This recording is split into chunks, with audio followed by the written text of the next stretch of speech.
Hello everyone. हम Nifty और bank Nifty का एनालिसिस करेंगे वीक अहेड के लिए। तो पहले निफ्टी देख लेते हैं। वीकली निफ्टी का वीकली चार्ट खुला है। वीकली चार्ट में क्लियरली शो हो रहा होगा कि हमने एक लोअर हाई बना के लोअर लो भी बना दिया है और उसके बाद हम अपर मोमेंटम दे रहे हैं। तो अगर मार्केट को अगर बुलिश जाना है ना, तो ये जो हाई है ना, ये क्लियर करना पड़ेगा, तब हम एक वीकली ट्रेंड हमारा बुलिश होगा। ठीक है। तो अभी के लिए मेरे को जो दिख रहा है वो यही दिख रहा है कि हम निफ्टी में डाउन ट्रेंड में ही हैं। देखो, ये कितना परसेंट रिट्रेस किया था फर्स्ट टाइम पे जब किया था, तो 78% के अराउंड ही इसने रिट्रेस किया था और उसके बाद फेल हो गया था। तो अभी के लिए जो वीकली में अगर डाउन ट्रेंड कंटिन्यू रहता है तो ये 78% से ज़्यादा नहीं जाएगा। ठीक है। तो जो कि मैंने लेवल मार्क करके रखे हैं पहले से ही। ठीक है। अभी 78% यहाँ पे है, जो कि हमारा है 17,800 के अराउंड। वो जो 61% है वो हम पहुँच गए 61 पर। ठीक है। अब पहले डेली चार्ट और देख लेते हैं, डेली पे क्या हो रहा है। देखना, डेली में देखोगे तो हम क्या कर रहे हैं, यहाँ से एक अपर मोमेंटम स्टार्ट हुआ था और यहाँ पे हम थोड़ा बहुत कंसोलिडेट किए थे और उसके बाद गैप अप ओपनिंग हो रही है और हम सस्टेन कर रहे हैं। देखो, ट्रेंड की डायरेक्शन में जब गैप क्रिएट होता है तो वो ठीक होता है। तो यहाँ पे ट्रेंड की डायरेक्शन में गैप क्रिएट हुआ, अच्छा है। लेकिन ये गैप कभी ना कभी फिल होगा, उसके लिए टाइम लगेगा। ठीक है। तो वो देखना है। अभी मैं आपको वीकली के लिए टारगेट बता देता हूँ मैं क्या देख रहा हूँ। ये तो समझ में आया कि मार्केट अपर जा रहा है, कोई बात नहीं है। ये एक इन्वर्टेड है, हेड एंड शोल्डर पैटर्न बना था जिसका ब्रेकआउट आया है। तो यहाँ तक का मोमेंटम मैं एक्सपेक्ट कर रहा हूँ कि ये जो लेवल है, ये जो हाई है, यानी 17,500 का जो लेवल है, ये मोमेंटम मैं एक्सपेक्ट कर रहा हूँ। ठीक है। उसके बाद क्या होगा, या तो मार्केट क्या करेगा, कंसोलिडेट करे, या तो इसी लेवल पर कंसोलिडेट करे, या फिर डिप देगा, मतलब डाउन साइड के लिए एक थोड़ा सा डिप मोमेंटम मिलेगा। ठीक है। तो उस बेसिस पे मैं ट्रेड के लिए सोचूंगा। ठीक है। तो अभी के लिए जो मेरा जो अपर साइड के लिए कोई टारगेट है तो वो है 17,500 और 17,800 का स्विंग हाई। ठीक है। और डाउन साइड के लिए अगर कोई मोमेंटम मिलता है तो हमें ये मोमेंटम इस हाई से ऊपर मिलेगा। अगर ये भी ब्रेक होता है वापस से, अगर down trend, weekly trend down है अगर, और वही कंटिन्यू करता है 61 और इस 78% से रिजेक्शन लेके आता है, तो काफ़ी अच्छा सेल ऑफ मिल जाएगा और हम 16,500 के लेवल वापस से आ सकते हैं। ठीक है। कोई इश्यू नहीं है इसमें। ठीक है। ये हमारा निफ्टी का व्यू रहेगा। ध्यान रखना कि कंसोलिडेशन करेगा 17,000 से ऊपर, तो हमारे लिए बेनिफिट रहेगा, वो काफ़ी अच्छा मोमेंटम देगा। ठीक है। निफ्टी का व्यू क्लियर हो गया है। अब हम चलते हैं बैंक निफ्टी पर।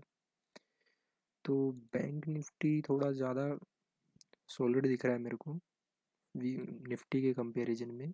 क्यों, देखना, इसमें भी डाउन, वीकली ट्रेंड डाउन है और ये अभी कितना परसेंट रिट्रेस कर चुका है इसका, ये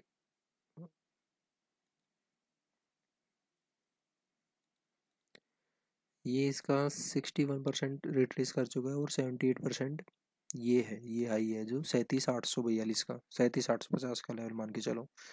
और डेली में देखेंगे तो डेली में क्या हो रहा है, गैप अप हो रहा है और सस्टेन कर रहा है मार्केट। देखो कि अगर कभी भी मार्केट अपर मोमेंटम करता है, यानी डाउन डाउन से मोमेंटम स्टार्ट था और डाउन से आगे नीचे आ गया, तो वो ऐसा नहीं है कि वो सिर्फ जैसे ही यहाँ पे आया उसके बाद सीधा ये जाएगा। नहीं नहीं, ये होने के इसके से पहले मार्केट को कंसोलिडेशन दिखाना ज़रूरी है। हम कंसोलिडेशन किए हैं लेकिन बहुत छोटा सा कंसोलिडेट किए हैं ये लेवल पे, जो कि मैं ओवरली चार्ट में दिखाता हूँ। देखो, ये सिर्फ हम यहाँ कंसोलिडेट किए हैं 3-4 दिन के लिए, लेकिन वो भी बुलिश मोमेंटम के साथ। ठीक है। और अब देखोगे तो क्या हो रहा है, मार्केट मार्केट में ये जो गैप अप हो रहे हैं, गैप अप के बाद मार्केट सिर्फ कंसोलिडेट कर रहे हैं, गैप अप कंसोलिडेट। तो अगर मार्केट ऐसा ही करता जाता है तो लास्ट में क्या होगा कि एक बड़ा सेल ऑफ मिलता है, जैसे इस लेवल पे मिला था, देखने कुछ देखना यहाँ पे गैप अप हो रहे थे, और उसके बाद धीरे धीरे धीरे मार्केट में क्या हो गया, मोमेंटम फेड आउट होने लगता है, और मोमेंटम जब फेड आउट होता है तो क्विक सेल ऑफ मिलता है, जो कि यहाँ पे दिख रहा है। ठीक है। और अगर मोमेंटम अपर साइड में ही कंटिन्यू करना है, मोमेंटम को अगर अपर साइड ही कंटिन्यू करना है, तो ये जो ग्रीन कैंडल का साइज है ये हमेशा रेड कैंडल से बड़ा होगा। अगर फेड आउट होगा मोमेंटम तो एक जो अपर लेवल पर जो ये लेवल है यहाँ पर आपको जो कैंडल है, कैंडल जो रेड कैंडल का साइज है वो बिगर मिलेगा।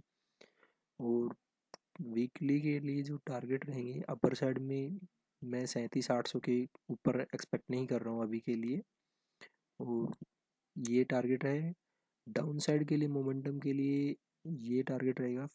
फर्स्ट वन तो अगर मार्केट डाउन आता है या तो कंसोलिडेट करेगा इस रेंज के अंदर 34,700 से 36,600 के बीच में, या फिर डाउन मोमेंटम मिलेगा हमें। ठीक है। और दो स्विंग के लिए मैंने स्टॉक भी सेलेक्ट किए हुए हैं। तो फर्स्ट वन तो था रिलायंस इंडस्ट्री। यस,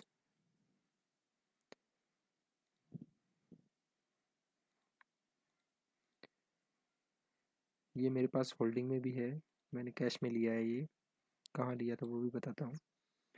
मैं क्या देख रहा था रिलायंस में, ये कंसोलिडेशन कर रहा था इस रेंज के अंदर, क्योंकि इसका भी जो ट्रेंड देखोगे वो काफ़ी, डेली ट्रेंड दिखाता हूँ, डेली में ये डाउन ट्रेंड में था काफ़ी टाइम से। और ये यहाँ से जब ये डेली में ये ब्रेकआउट आया ना, तब मैं एंट्री लेने के लिए सोच रहा था, लेकिन मेरे को पहले चाहिए था उसके लिए कंसोलिडेशन, जो कि मेरे को यहाँ पे अपर साइड के लिए कंसोलिडेशन मिल गया था। और मेरा जो एंट्री लेवल है वो था यहाँ पे, और उसके बाद मैंने 3% तक का ड्रॉ डाउन देखा था। लेकिन मैं श्योर था कि मार्केट इतना डाउन आने के बाद अपर मोमेंटम करेगा, क्योंकि ये जो मोमेंटम आया था ना, ये प्योरली ये बता रहा था कि मार्केट में अब स्ट्रेंथ आ गया है वापस से। और मार्केट इससे, अगर जब तक ये लो ब्रेक नहीं करता है ये वाला, तब तक मैं नहीं निकलने वाला था। अभी के लिए मैं, मेरे पास 3% का अपर मोमेंटम है ये लेवल का, तो मेरा स्टॉप लॉस है यहाँ पे 2340 का, और मेरा 24 20 का बाइंग है। ठीक है। और अभी मैं क्या एक्सपेक्ट कर रहा हूँ कि जो डेली में ये स्विंग हाई एटलीस्ट हम मिलेगा मार्केट कंसोलिडेट करने से पहले।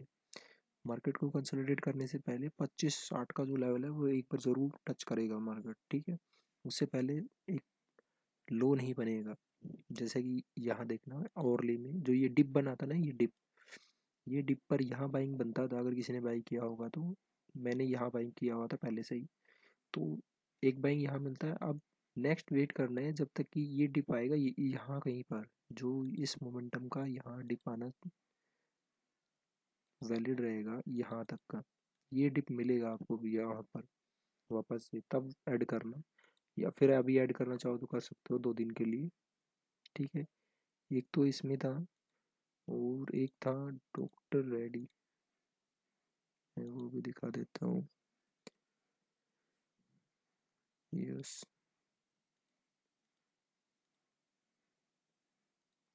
इसमें भी मोमेंटम स्टार्ट हो गया था, मैंने पहले ही देखा हुआ था ये। देखना वीकली में, देखना पहले वीकली में ये काफ़ी अपने सभी सपोर्ट को ब्रेक कर चुका है, और उसके बाद डाउन आया था। तो इसका वीकली में डिस्ट्रीब्यूशन हो चुका है।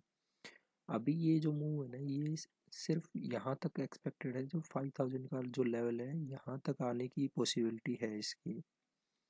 क्योंकि अगर मोमेंटम ट्रेंड चेंज नहीं होता है तो कोई इशू नहीं है, लेकिन ये मोमेंटम जो रिट्रेसमेंट का मूव है वो यहाँ तक आएगा। 78% रिट्रेस यहाँ से करना चाहिए इसको। 78 या 50% भी रिट्रेस करता है तो हमारे लिए वेल वेल रहेगा, जो कि है हमारा 43,000 का। ठीक है। तो इसके लिए मैंने यहाँ पर मेरा ट्रेड का प्लान है, मैं यहाँ तक का इसका ट्रेड लेके जाऊँगा। ठीक है। 43 यानी 44,000 के अराउंड है, ठीक है। और इसमें मेरे जो ट्रेड हैं वो सभी कंसोलिडेशन पे बेस हैं, क्योंकि मेरे को ट्रेंड पहले ट्रेंड क्लियर हो जाना चाहिए। देखो ओवरली का जो ट्रेंड है उसमें मेरे को क्लियरली दिख रहा था कि ये ट्रेंड शिफ्ट हुआ है या नहीं हुआ है, क्योंकि ओवरली में हायर हाई बन गया है। ओवरली में हायर हाई बना है और ये जो लो है ये ब्रेक नहीं किया अभी तक, और ये कंसोलिडेशन के बाद ब्रेकआउट आ रहा है। तो ये ब्रेकआउट में एंट्री मिल जाए तो ठीक है, या फिर इस लेवल पर आने से पहले आपको एक डिप मिल जाएगा। अगर आपको लॉन्ग एंट्री जाना है तो ये 2 वीक के लिए ट्रेड रहेगा, एटलीस्ट 2 वीक में ये टारगेट आपको मिल जाएगा, ठीक है। और एक मैंने HCL टेक्नोलॉजी अगर सेल साइड का एक ट्रेड और देखा था, अगर मार्केट मंडे को ही अपने को सेल ऑफ गिरावट मिलती है तो उसके लिए भी मैंने एक ट्रेड देखा हुआ है। देखो यहाँ रहा, यस। देखो इसमें क्या हुआ है, डेली ट्रेंड देखते हैं पहले। देखो हायर हाई, ये एक लो था, ये ब्रेक कर दिया है मार्केट ने और ये अब जा रहा है अपर मोमेंटम के लिए। लेकिन ये भी देखो यहाँ से ये ट्रेंड चेंज भी हुआ है। क्यों? क्योंकि इसने ये लो ब्रेक नहीं किया है और अपर मोमेंटम कर रहा है, ठीक है। तो डेली ट्रेंड में अभी ये बुलिश हुआ है। मैं वीकली सिर्फ यही देखता हूँ कि रेजिस्टेंस लेवल कहाँ मिलेंगे मेरे को। ये रेजिस्टेंस जोन था जो क्लियर हो चुका है, ठीक है। अभी ओवरले में देखते हैं, ओवरले में क्या हो रहा है। देखो ये एक बार बंद कर दूँ, थोड़ा ज़्यादा बेटर समझ में आएगा। देखो ये जो लेवल है ना, ये इसको क्रॉस नहीं कर रहा है और ये कंसोलिडेशन भी कर रहा है। और उसके अलावा देखना, ये इसी से दिख जाएगा। यहाँ देखना ये क्या है, हेड एंड शोल्डर पैटर्न बना है। अगर मार्केट ब्रेक करता है डाउन साइड तो काफ़ी अच्छे लेवल मिल जाएंगे आपको, जो कि अगर लेवल चाहिए तो आपको ये लेवल मिलेगा फर्स्ट वन, डाउन साइड का फर्स्ट टारगेट ये रहेगा। और अगर इससे भी ज़्यादा फॉल मिलता है तो आपको ये मोमेंटम मिल सकता है। और अपर साइड में भी अगर इसमें, मैं अभी के लिए इसको अपर साइड के लिए ही ले रहा हूँ, क्योंकि मेरे थोड़ा बुलिश व्यू है इसमें, क्योंकि डेली ट्रेंड शिफ्ट हुआ है। तो जब ये लेवल ब्रेक होगा तब हमारे जो टारगेट आएंगे डेली के बेसिस पे, फर्स्ट वन फिफ्थ लेवल से लूँगा मैं। मेरे फिफ्थ, तो मैं फर्स्ट 50% रिट्रेसमेंट हो चुका है, तो 61 और 78 का ट्राई करूँगा। अगर डाउन मोमेंटम भी आता है तो यहाँ तक आएगा, पहले यहाँ तक आएगा मार्केट, और या फिर ये भी मिल सकता है। लेकिन मेरे लिए ये भी मिल जाएगा बहुत है, क्योंकि मेरा जो स्टॉप लॉस रहेगा वो भी बता देता हूँ। यप, मेरे जो स्टॉप लॉस ओवरली चार्ट पे रहेगा, क्योंकि मैं कैश में ही ट्रेड करता हूँ, तो मेरा जो स्टॉप लॉस रहेगा ये लेवल पे रहेगा। या फिर ब्रेकआउट 15 मिनट पे भी कर सकता हूँ। तो मैं ये लेवल जब ब्रेकआउट होगा तो ये जो स्विंग हाई बना है, स्विंग लो बना है, वो रहेगा, ठीक है। तो सेल साइड में एक ट्रेड रहेगा, सेल के लिए भी है या बाई के लिए, दोनों के लिए ट्राई कर सकते हो। अगर मार्केट सेंटिमेंट पर, अगर मार्केट बुलिश जाता है तो अपर मोमेंटम, और कंसोलिडेशन करता है और ब्रेकआउट आता है तो अपर साइड के लिए जा सकते हैं। 2 से 3 दिन का बढ़िया ट्रेड मिलेगा, ठीक है। ऐसे ही रिलायंस में अभी क्या हुआ है कि जो एनर्जी सेक्टर है ना वो बुलिश हुआ है, एनर्जी बुलिश हुआ है, थोड़ा फार्मा भी बुलिश है, मेटल भी बुलिश है। मेटल में आप JSW ट्राई कर सकते हो, JSW, JSW भी मिल जाएगा पर ट्रेड। देखो थोड़ा डिप का वेट करना, क्योंकि हायर हाई तो बना रहा है, लेकिन यहाँ से ये जो मोमेंटम आया है ना, यहाँ पे आपको एक डिप का वेट करना चाहिए, क्योंकि इससे एक थोड़ा अभी आपका स्टॉप लॉस ये लेवल पे आएगा जो कि थोड़ा वाइड हो जाएगा। क्योंकि अगर एंट्री से देखोगे तो अगर ये हाई पे भी एंट्री लेते हो तो तुम्हारा स्टॉप लॉस 10% के आसपास है। तो थोड़ा डिप का वेट करना पड़ेगा इसमें। या फिर मैंने टाटा स्टील भी देखा था, वो ज़्यादा बेटर रहेगा, क्योंकि ये मोमेंटम हो चुका है इसमें। तो टाटा स्टील बढ़िया रहेगा।